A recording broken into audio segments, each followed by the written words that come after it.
Hi అండి, welcome to food round up. ఈ రోజు మనం పండు మిరపకాయలతో నిలవ పచ్చడి ఎలా తయారు చేసుకోవాలో చూద్దాం.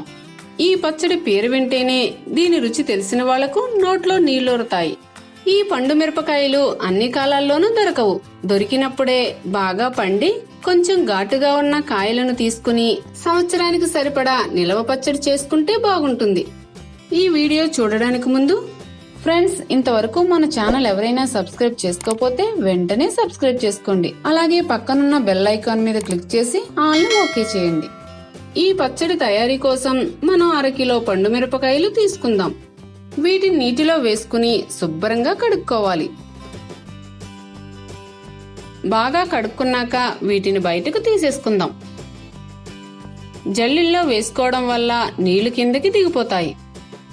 ఇప్పుడు వీటిని ఎండలో పొడి క్లాత్ మీద వేసుకుని తడిపోయే వరకు ఆరబెట్టుకోవాలి. ఒక అరగంటలో వీటి పైనున్న తడి ఆరిపోతుంది. బాగా ఆరిపోయిన తర్వాత వీటికున్న తొడిమెలను తీసేసుకోవాలి.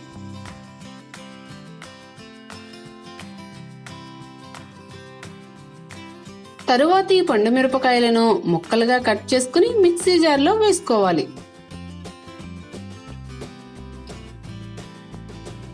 అన్నీ కూడా ఒకేసారి మిక్సీ జార్లో పట్టకపోతే 2 సార్లుగా వేసుకుని మిక్సీ పట్టుకోవాలి. కచ్చా పచ్చగా నలిగిన తర్వాత 100 గ్రాముల కల్లుప్పు, 100 గ్రాముల చింతపండు వేసుకుని మళ్లీ ఒకసారి మిక్సీ పట్టుకోవాలి. దీనిని బయటకు తీసేసుకుందాం. మళ్లీ ఇదే జార్లో మిగిలిన పండు మిరపకాయలను కూడా వేసుకుని మిక్సీ పట్టుకోవాలి.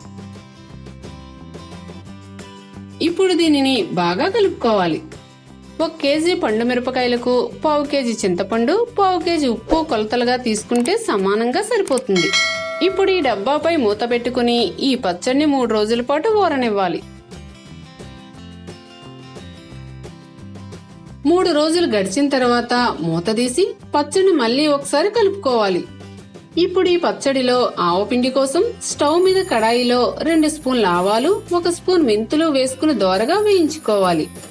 స్టవ్ లో ఫ్లేమ్ లో పెట్టుకుని వేగించాలి, లేకపోతే మాడిపోతాయి. ఇవి వేగి మంచి సువాసన వస్తున్నప్పుడు స్టవ్ ఆఫ్ చేసుకుని చల్లారనివ్వాలి. చల్లారిని వీటిని మిక్సీ జార్లో వేసుకుని మెత్తటి పొడిలా చేసుకోవాలి. ఈ ఆవు పిండిని బయటకు తీసేసుకుని మళ్లీ ఇదే జార్లో 50 గ్రాములు వెల్లుల్లి వేసుకుని మిక్సీ పట్టుకోవాలి. ఈ పచ్చడిలో మిక్సీ పట్టుకున్న వెల్లుల్లి వేసుకుని కలుపుకోవాలి.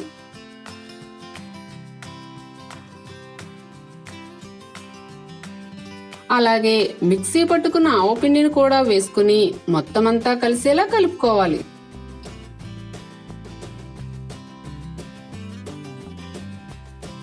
ఈ విధంగా చేసుకున్న పండు మిరపకాయ పచ్చడి ఎలాంటి తడి తగలకుండా చూసుకుంటే సంవత్సరం పాటు నిల్వ ఉంటుంది. ఈ పచ్చడిలోంచి మనం ప్రస్తుతం వాడుకోవడానికి సరిపడినంత పచ్చడిని మిక్సీ జార్లో వేసుకుని మిగిలిన దాన్ని స్టోర్ చేసుకోవాలి. ఇప్పుడు దీనిని మరొక్కసారి మిక్సీ పట్టుకోవాలి. ఇప్పుడు దీనిలోకి తాలింపు సిద్ధం చేసుకుందాం. స్టవ్ మీద కడాయిలో 2 స్పూన్ల నూనె వేసుకుని అది కాస్త హీట్ అయిన తర్వాత వెల్లుల్లి రెబ్బలు, కొద్దిగా ఆవాలు, కొద్దిగా మెంతులు, కాస్త కరివేపాకు వేసుకుని వేగించాలి. ఇవి వేగాక ఎండుమిరపకాయ ముక్కలు, కొద్దిగా పసుపు వేసుకుని కలుపుకోవాలి. ఇవన్నీ వేగిపోయాక మిక్సీ పట్టుకున్న పండు మిర్చి పేస్ట్ వేసుకుని మొత్తమంతా కలిసేలా బాగా కలుపుకోవాలి. చివరిగా ఉప్పు సరిచూసుకుని స్టవ్ ఆఫ్ చేసుకుంటే సరిపోతుంది. చూసారా, చాలా రుచిగా ఉండే పండు మిరపకాయ పచ్చడి రెడీ అయిపోయింది. దీనిని వేడివేడి అన్నంలో వేసుకుని కొద్దిగా నెయ్యి కలుపుకుని తింటే ఎంతో బాగుంటుంది. మీరు కూడా ఈ పచ్చడిని తయారు చేసుకుని టేస్ట్ చేసి మీ అభిప్రాయాలు మాకు కామెంట్స్ రూపంలో తెలియచేయండి. ఈ వీడియో మీకు నచ్చినట్లయితే లైక్ చేయండి, షేర్ చేయండి. మరిన్ని మా వీడియోల కోసం ఫుడ్ రౌండప్ ఛానల్ ని సబ్స్క్రైబ్ చేయడం మర్చిపోకండి.